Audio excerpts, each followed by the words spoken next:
Last year, former President Obama and China's President Xi Jinping announced on the same day that the U.S. and China would join the Paris Climate Agreement in an effort to forestall climate change through capping and reducing emissions. China's participation was seen as key. It is the world's largest emitter of carbon dioxide, with the United States running second.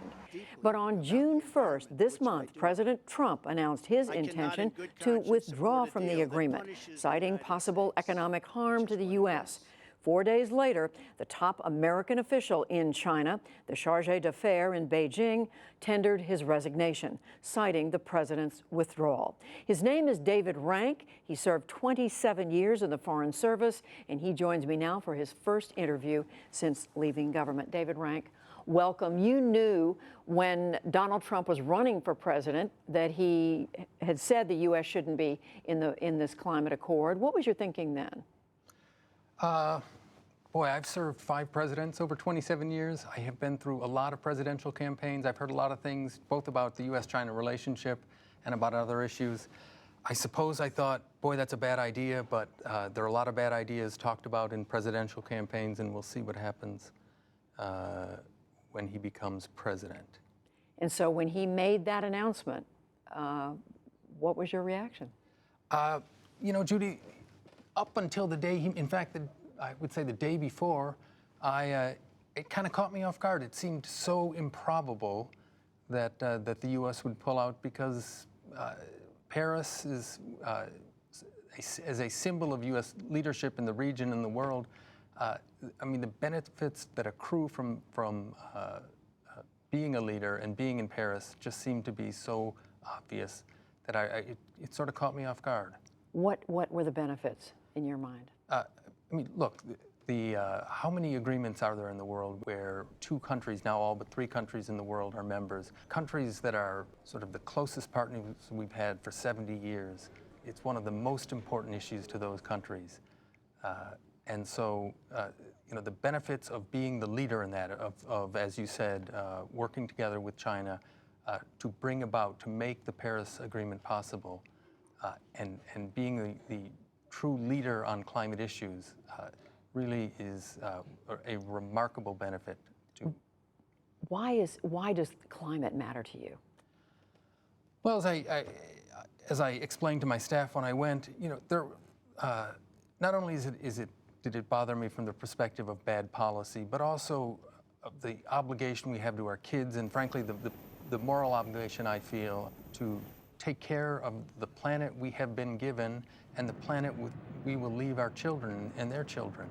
And you know, realizing that it was bad from all of those perspectives, you know, asked even to take very small steps, I realized that I couldn't do it. I couldn't in good conscience be party to the U.S. withdrawal. And so, you know, we have a disciplined service. You either agree to implement the president's policy or you step aside. And so that was the solution I put forward. So his argument that this was doing economic harm to the U.S., he talked about draconian repercussions for the U.S. thanks to the accord, and he said he wanted to negotiate a new deal on climate. I'm quick to admit I'm not an expert on climate, and had there been a serious proposal, had we said, look, Paris is you know, instead of Paris we want to do X, Y, or Z, it probably would have changed the way I looked at it. I mean, there hasn't been any real indication of that, and I suspect, well, I'll wait and see from the outside. How difficult a decision was this for you? You've been in the Foreign Service for 27 years. Yeah, I loved my job. I love the people I worked with. I like to think I got up every morning and with a feeling of gratitude for the ability to do what I was doing, to serve the American people, to work with a group of colleagues who were committed to the same sorts of goals I am, and it was tough. It was very difficult. And you could have stayed, and I guess, did anybody make the argument you could stay and fight and stand up for what you believe in? Absolutely, and I think there's honor in that, and I made that case to the folks because there are a lot of people who I think, not just in the embassy in Beijing, but across the State Department and across the government, who are asking themselves, if I fundamentally disagree, what do I do? And my answer to that is, look, I have my own particular personal situation. I'm at the relatively close to the end of my career, or I was. I'd been in for almost 30 years. But if you've got 20 years ahead of you, I mean, there's real honor to doing the sort of tough work, the slow and steady work that we as diplomats and really people throughout the U.S. government, I mean, that's the role of a civil servant, the role of a public servant. And I think it is and will continue to be an honorable role. Last thing, and separate from this decision, how do you see the state of relations right now between the United States and China, with President Trump pressing the Chinese in particular to lean on the North Koreans to pull back their nuclear program? I think we're early in the Trump administration.